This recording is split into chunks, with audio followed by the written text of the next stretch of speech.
videos, I think. Yeah, soon gonna be 3. Now we're live again. So, Lud, you were saying. Yeah. So going back, yeah, it was super nice to have like new players coming in, old players building up new armies. It's been super fun, especially for us who've played a bit more and have played more in tournaments. This kind of escalation league is where we can kind of bring our new toys that aren't really competitive, so you can really have some fun, and you can experiment on doing new things. It's really something if you have a community that you want to grow, I really recommend considering this. It's a really fun way to get more people playing and get the old guys who are having busy lives back to the game. Exactly. Yeah, that's something we actually tried, and that's something we're also trying here in Romania to see if it works. We started it when Battlefront actually launched the campaign last year with the D-Day books. They had that campaign where you were going to get some points if you paint your armies, then if you play your armies, and they were doing it with 50 points, I think. The starting point. 50. I'd say 50 points. Yes, it is an okay limit, but let's say, especially our club, we have an age limit of 18. Mm-hmm. So basically, it's students, and then it's us older guys having families, young families, careers. Of course, we've got the older guys, of course, but they also have their careers and so on. And having 30 points to start with, you can get it quickly done before it starts, and then adding the 10 points every 2 weeks.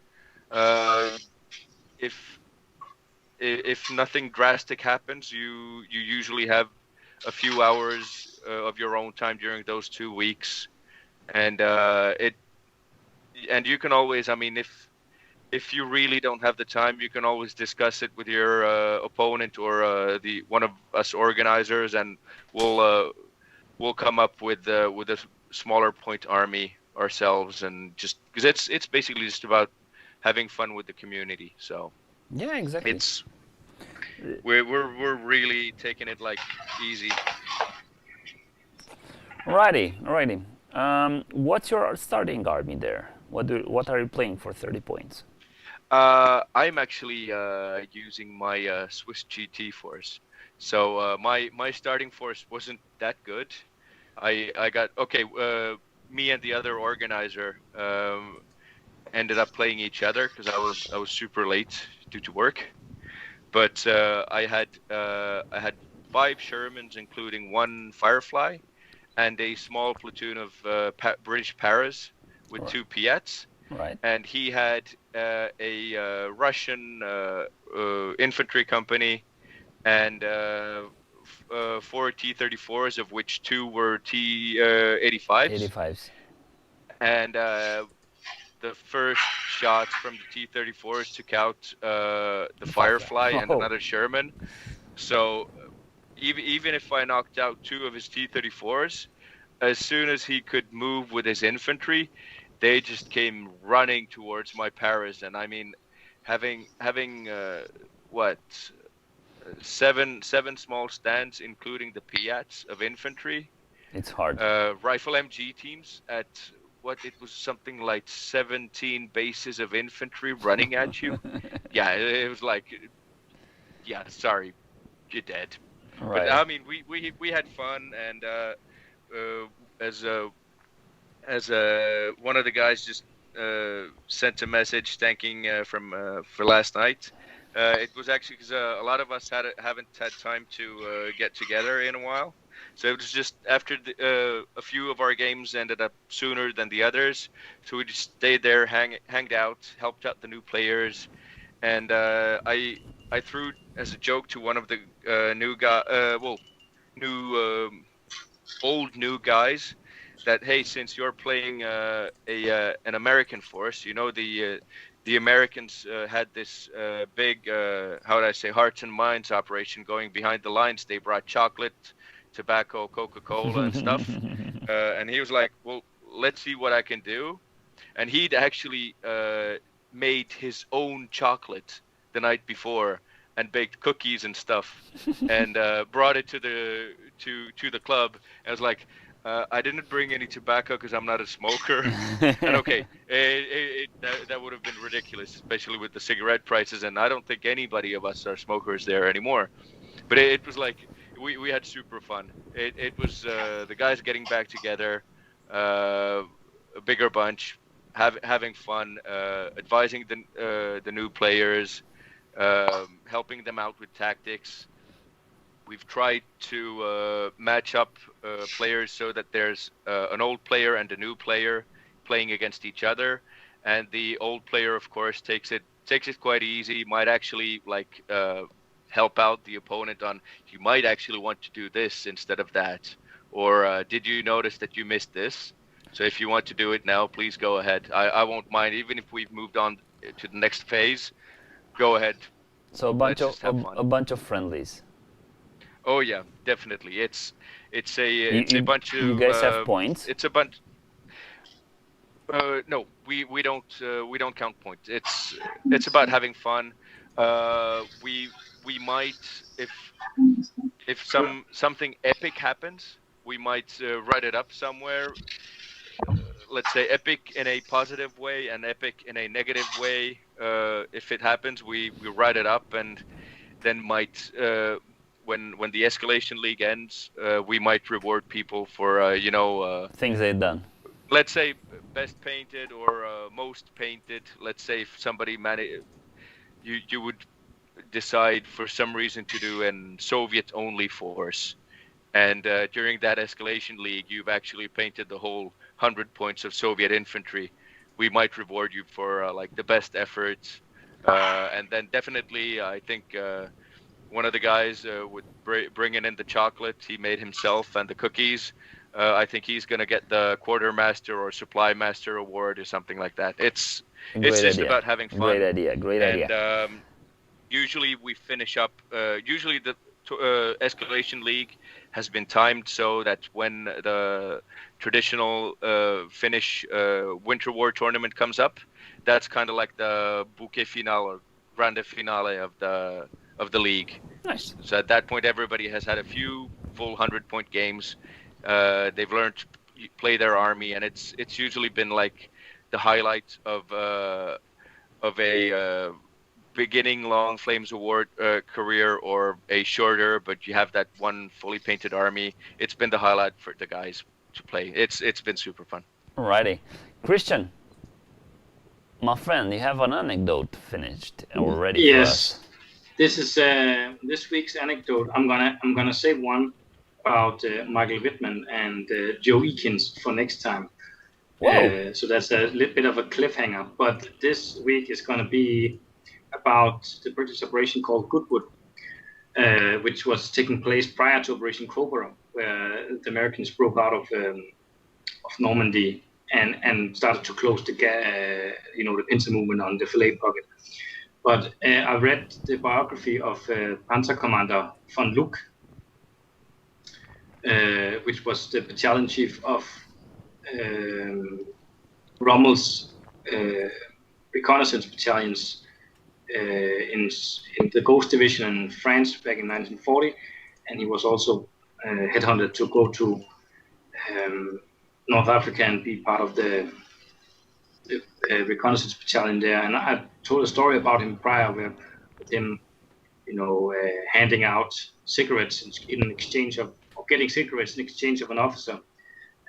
But this time it's taking place in Normandy at Operation Goodwood, where he was woken up by this immense and huge bombardment and it was actually a bit too late to the battle itself, so he could hear the bombardment in the distance. And when he arrived to take charge, because he's been off in Paris for 14 days of R&R, so when he got back, he had to rush into front lines and take a hold of the situation. And there was this high ground near the outskirts of Caen, where the Germans had set up a flak battery of 88s, and the commander there, the Luftwaffe commander, was very keen on that his task was to shoot down Yabos, as they called them, enemy fighters or airplanes. And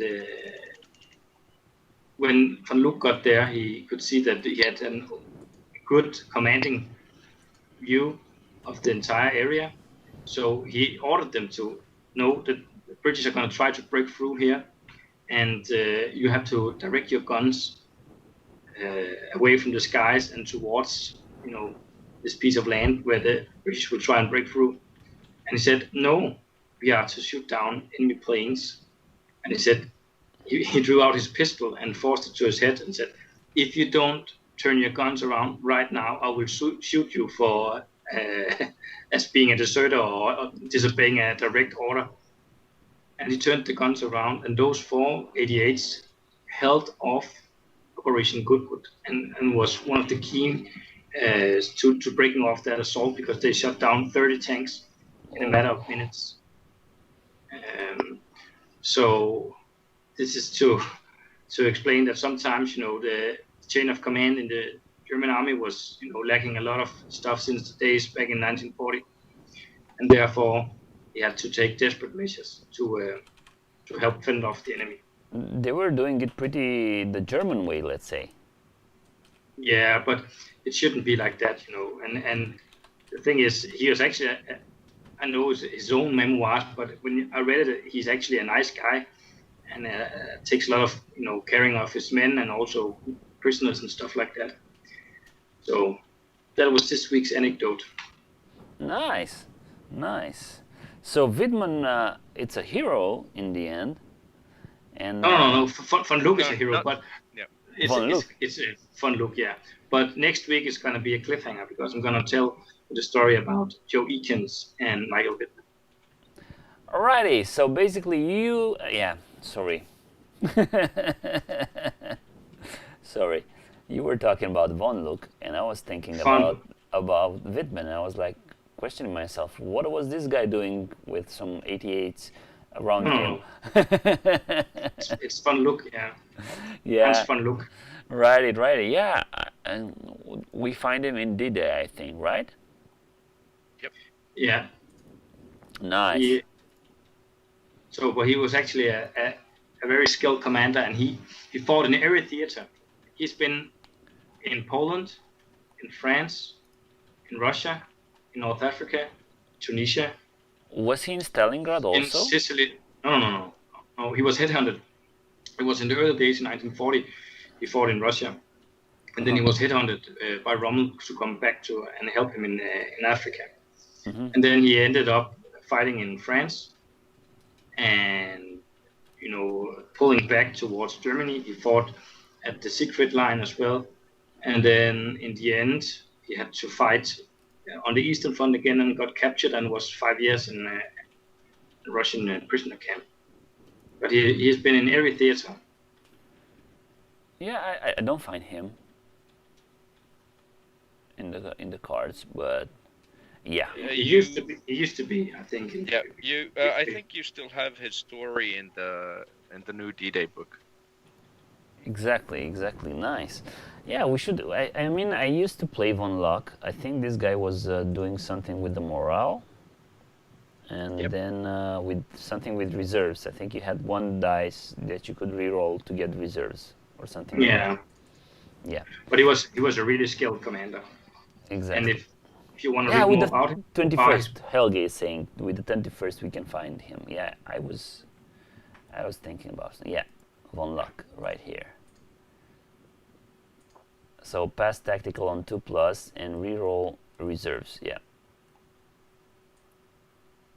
and have the scout rule. Oh my god, so really good. Yeah. But 5 points, that's a lot. That's a lot. All right, guys. That's it. That's it for today. Sorry for the little hiccups we had with OBS. I will have to redo everything and start clean and see how it goes. From that, I will do some tests, and hopefully next week we won't have these hiccups. And don't forget, you can comment. I will try to make a video with all these 3 small streams, and then you guys watching this after it's done. Try to leave a comment about what lists I should be playing with Rob. Try to leave your comments about what we discussed today. If you're interested, for example, in running your own escalation league, just be sure to, like, if you want to find out things that how Lud is running his escalation league in Finland, drop us a question in our email. You can find our email in the description of this video. And also, if any subjects you want to discuss with us, feel free to let us know in the comments. Thank you guys, and see you guys next week.